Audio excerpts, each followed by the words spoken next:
TFPM 나비톡 제5부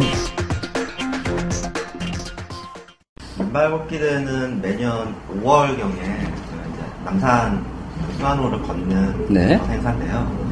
이 행사는 그 아프리카 아이들이 학교 갈 때 신발이 네네. 없어서 아. 맨발로 걸어가 다니거든요. 그러니까 그런 아프리카 어린이들의 어떤 그런 마음을 체험해보자라는 네. 의도로 해마다 하고 있고요. 네. 이거는 이제 어린이들도 오지만 가족 단위로 많이 와주고 계세요. 아. 그리고 이거를 하게 되면 자원봉사를 4시간 인정해 주거든요. 아, 그래서 예, 예. 학생들이 단체로 많이 오고 아. 하나 그럼- 진행된 행사입니다. 그 완전히 신발을 벗고 맨발로 온전히. 아니요, 신발 신고 다니도 상관없어요.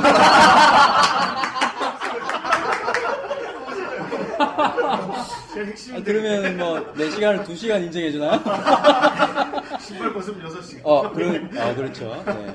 아, 굉장한데요. 다음에 사진 한번 찍으러 가야겠습니다. 왜 자꾸 모셨는데 디스? 네. 자, 그러면 네네. 그 요즘에 대학생들이 네. 이런 글로벌 기업, NGO, 그렇습니다. 이런 데 관심이 너무 많아요. 아주 많죠. 어떻게 들어가야 되냐? 네. 대체 내가 뭘 갖춰야 되느냐? 그렇죠. 이런 것도 한번 언급해 주시고 또 인재상이 있습니다. 그렇습니다. 이런 인간이 오면 뛰어나게 할 수 있다. 그거에 대해서 말씀해 주시죠. 요즘에 국제기구나 이런 그렇죠. 데 이렇게 취업하고 일하고 싶어 하시는 분들이 굉장히 많아서 그렇습니다. 제가 하루에 받는 전화도 상당수는 이제 아. 학생들이나 아니면은 엄마 아빠들이 아. 어제 상인데 네. 거기 가려면 어떻게 해야 되냐 네. 이런 전화 정말 많이 받거든요. 그런 쪽으로 보시죠. 네. 네, 유니세프는 크게 이제 조직이 조금 구분되어 있어요. 네. 많은 분들이 생각하는 건 이제 공부 직원들, 네네. 이제 약간 국제 공무원이나 네. 이런 식의 그 권위를 가진 네. 유니세프 직원에 대해서 이제 알고 싶어 하시는 분이 있고, 근데 한국위원회는 아까도 말씀드렸다시피 1994년부터 네. 위원회로 되면서 인사체계가 약간 틀려요. 네네. 그 유엔 본부에서 채용하는 직원들이 있고요. 그 사람들이 네. 이제 뭐 아프리카나 이런 오지로도 파견되고 그런 일을 주로 하는 거고, 네, 한국 같은 경우에는 이제 한국위원회를 이렇게 독립을 하게 되면서 네. 여기 자체에서 사람을 뽑아서 쓰기 때문에 네. 그렇기 때문에 그런 신분이나 이런 위치가 좀 많이 아, 다르죠. 체계도 네. 많이 다. 국제 직원 뽑는 거 같은 경우 요즘은 뭐 JPO 제도 뭐 이런 것들 많이 있기 때문에 그런 거에 대해서는 많이 아시고 또 그거에 대해서 뭐 제가 이렇게 많이 말씀드릴 만한 네네. 그럼 뭐 특별히 나와야 되는 대학은 없죠? 상관없어요. 네. 전공 특별히. 전공도 그냥 다양해요. 다양하고. 워낙 하는 일이 많기 네. 때문에 근데 뭘 좀 잘하면 좋다. 예를 들면 뭐. 외국어죠. 외국어! 진입 정도는 역시. 여기서 한 2명 정도 들어갈 수 있을까? 직원이 되는 것과 관련해서는 네. 그 럭스 미디어에서 출판한 김정태 씨가 지금 UN It's My World라고 이제 최신 UN 가이드북이 있습니다. 네. 현재 출판사 그 서점에 나와 있고요. 네. 이 책들을 이용하시면 이제 가장 좋을 것 같고 네. UN에 이제 직원이 되는 두 가지 방법은 첫 번째는 이제 만 31세 이전에 공채를 통해서 되는 방법이 있고요. 이때는 영어는 모국어처럼 돼야 되고 유엔이 지정한 2개국 제2외국어 불어, 포르투갈어, 에스파뇰 이런 것들 중에 하나를 또한 동시 모국어처럼 사용할 수 있어야 됩니다. 네. 그리고 이제 이후에 전문직을 이제 뽑기도 하는데요. 네. 자기가 가진 어떤 커리어나 그 경험을 가지고 이렇게 스카우트 되는 방법이 있고요. 그것도 이제 또 두 가지로 볼 수 있습니다. 하나는 이제 우리 오늘 오신 분처럼 이렇게 본부에서 되는 방법이 있고, 아프리카나 또는 동남아 같은 현지에서 필드에서 이렇게 되는 방법이 있습니다. 그 대표적인 분 중에 한 분이 이제 국경없는 의사에서 일하시던 그 우리 의사 선생님 한국 분이 계셨는데 지금 고인이 되셨는데 그분이 이제 그 젊으실 때부터 되게 이 국경없는 의사를 통해서 그 동남아에서 봉사활동 많이 하셨거든요. 그래서 그분이 사실 WHO의 그 의장까지 되셨죠. 근데 이제 갑자기 급사하시는 바람에 좀 안타까움이 있습니다만 어쨌든 이제 그런 방법들이 있고 제가 이제 오늘 이제 유니세프 직원분이 나오셨으니까 요 방송을 들으시는 분들 중에 중고등학생 분들께 한 가지 권해드리는 거는 여러분의 이름으로 그 지금 당장 유니세프 후원을 10,000원씩이라도 시작하십시오. 그리고 그 영수증을 모아가지고 여러분이 그 유엔기구를 진출하실 때나 NGO 단체에 포트폴리오를 제시하실 때 내시면 실제로 그렇게 해가지고 그 유업시 여기 시카고 대학의 그 공공정책과에 입학한 석사분이 계십니다. 그래서 십몇 년 동안 낸 그 기부금 영수증을 자기 부대 기부금 영수증을 제출해가지고 그걸로 입학이 허가됐거든요. 그래서 이제 이 방송을 들으시는 분들 중에 하버드나 예일, 프린스턴 같은 명문대학에서 NGO 관련 학과를 전공하고 NGO 유엔을 진출하고 싶다. 지금 당장 유니세프에 기부를 시작하시고 그 영수증을 첨부하시면 좋겠습니다. 네, 야. 정말 조심하게 뭐 유니세프 돈 받는 거 없으니까. 농담이었고요. 말씀하셨던 그 김정태 씨 책자를 보여주셨는데 제가 또 김정태 씨를 비엔나에서 만나본 바가 있습니다. 네.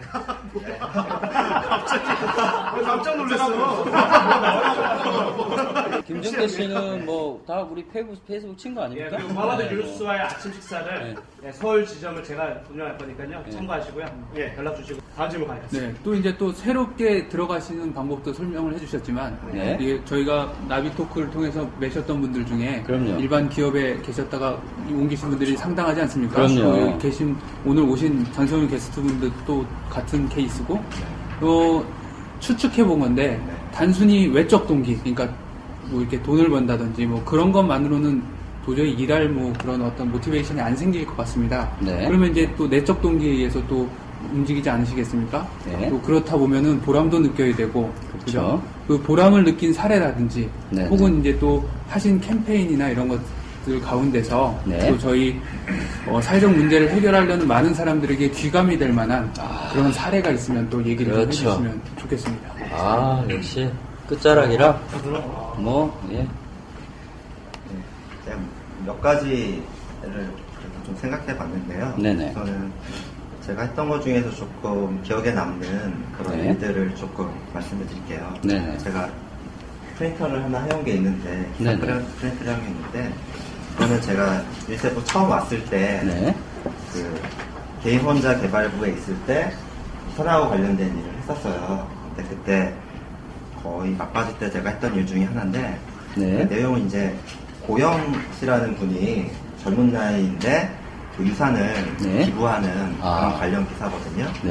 이거는 제가 이거를 하게 된 이유 중에 하나는 사실 우리나라 사람들은 재산을 남긴다거나 유산을 남긴다고 했을 때 나이가 굉장히 많이 들어서 이제 그때 이제 자식들에게 남겨주는 이런 마인드에 한정되어 있는 게 되게 많아요. 유산 기부라는 것이 꼭 나이 든 사람만이 하는 것이 아니다. 그리고 돈이 많은 사람만이 하는 것이 아니다. 라는 것을 좀 사람들에게 조금 알려주고 싶어서 젊은 사람도 기부를 할 수 있고, 기부하는 방법은 이런 식으로 공증을 해서 남겨두게 되면 할 수 있다라는 것을 좀 알리기 위해서, 사람들에게 이런 방식이 있다는 걸 알리기 위해서 했던 거고요.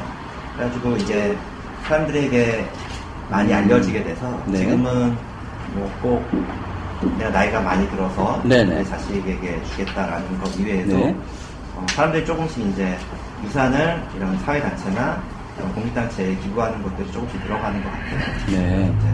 사람들에게 새로운 걸 알려주고 인식의 전환을 해줄 수 있었다는 그런 기회가 되어서 이거를 남겼고요. 그거를 조금 더 구체적으로 우리가 이제 듣기만 하시는 분들을 위해서 좀 이해를 돕기 위해서 좀 설명을 해드리자면, 30대 미혼 직장인이 자신의 유산 전부를 유니세프에 기부해 주위를 놀라게 하고 있다. 이 남성은 지난해 연봉의 80%를 어려운 이웃을 돕는 데 사용한 바 있어서 더 큰 감동을 주고 있다. 지난 22일 서울 서초동 법무법인 한별에서 고영 씨가 자신의 유언장에 공증을 받았다. 유언장에는 현재 자신이 살고 있는 7평짜리 원룸 전세 계약금인 1,500만 원을 유엔 아동기금인 유니세프에 기증한다는 내용이 담겨 있다. 이런 내용이죠. 5년 전이라면. 네네. 5년 전에. 이겁니다.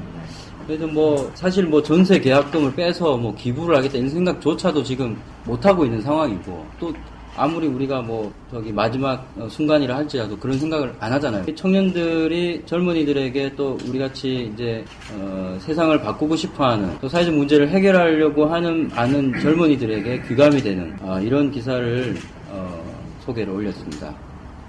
그러니까 사람들에게 좀 잘 모르는 영역이지만 구분할 수 있고, 또한 마음만 있으면 있다는 걸 좀 알릴 수 있는 그런 네네. 기회가 좀 좋았고요. 네. 그리고 사람들이 보통 이 기사가 뜨면 댓글 같은 게 많이 뜨잖아요. 그렇습니까? 그래서 이제 격려해주고 네. 응원해주고 뭐 이런 문화가 네. 생기는 게 굉장히 보기 좋았던 것 같아요. 네네. 그리고 개인적으로는 뭐 성공 사례라고 할 건 아니지만 네. 유니세프 오면서 부서를 3군데 옮겼거든요. 네. 또 우연치 않게 제가 하는 일들이 거의 이제 처음 런칭을 해야 된다고 해야 되나? 처음 네. 시작하는 일이 좀 많았어요. 그러니까 혼자개발부에서는 유산하고 메이저 도너 일을 좀 했었는데 네. 이제 한국위원회 차원에서 이제 좀 새롭게 시작해보자라는 그런 내용이었고요. 기업제휴팀 같은 경우도 이제 새롭게 기업제휴팀이라는 팀을 만들어서 꾸려나가야 되는 시기였고요. 그리고 홍보부에 와서도 제가 시작한 일이 그 SNS 관련해서 네네. 페이스북하고 트위터하고 맡아서 하고 있거든요. 네. 그것도 두 계정 다 제가 이제 만들어서 네. 친구 0명부터, 팔로워 0명부터 이렇게 시작해가지고 성장했던 것들이었어요. 네네. 그러니까 유니세프 와서 네네. 처음 이렇게 만들어가는 일들을 저는 다른 사람들도 조금 많이 했었거든요. 네네. 그러니까 이게 일종의 퍼스트 무브하고 네. 나중에 따라오는 사람들의 차이인데 네네. 제가 처음에 만들어서 이렇게 시작하면 그렇죠. 처음에는 사실 맨땅에 헤딩하는 듯한 그렇습니다. 느낌이 나와요. 그렇습니다. 예, 예. 이렇게 처음부터 자료도 조사해야 되고 시작해야 되고 맞습니다. 그게 있는데 네. 제가 이제 부서를 이렇게 옮기게 되잖아요. 그렇죠. 나중에 두 번째 맡아서 제 일을 이어받는 사람은 처음부터 이렇게 만들어져 있었기 때문에 네. 처음 시작한 사람보다 이제 심적인 부담이나 이렇게 좀 덜하죠. 덜하죠. 네, 덜하죠. 시행착오도 좀 덜하고. 네. 그리고 자연스럽게 이제 유니세프의 이제 유산 업무가 자연스럽게 네. 뿌리가 내리게 되고 기업팀 옮기면서 나머지 또 세 분 정도가 이렇게 왔어요. 저희 때도 거의 저 혼자 일했었는데 그러면서 이제 그 세 명 온 사람들도 기본의 시스템이 어느 정도 있으니까 받아서 하면 되고 그 다음 사람들이 좀 수월하게 받고 또 자연스럽게 또 뿌리를 내리게 되고 뭐 SNS도 지금은 제가 처음 만들어가지고 어느 정도 이렇게 그거를 키워놨지만 네. 두 번째 하시는 분은 또 어느 정도 이렇게 만들어진 커뮤니티에서 이제 하게 되잖아요. 그렇죠. 조금 더 수월하게 되고 네네. 그런 식으로 이제 나 유니세프 팔로워예요. 네. 네네. 그런 식으로 이제 네. 그런 면에서 네. 이제 대단한 성공 사례라고 하지 네. 않지만 자연스럽게 네. 이제 뿌리를 내리고 사람들이 맡아서 해간다는 거에 대해서 네네. 다른 사람들은 별로 인식도 못하고 인정도 안 해주겠지만 제 나름대로는 그렇죠. 네. 괜찮은 일이 아니었나라고 생각합니다. 아, 저희 나비다가 인정해드리겠습니다. 나비톡 제휴풀을 클릭하세요.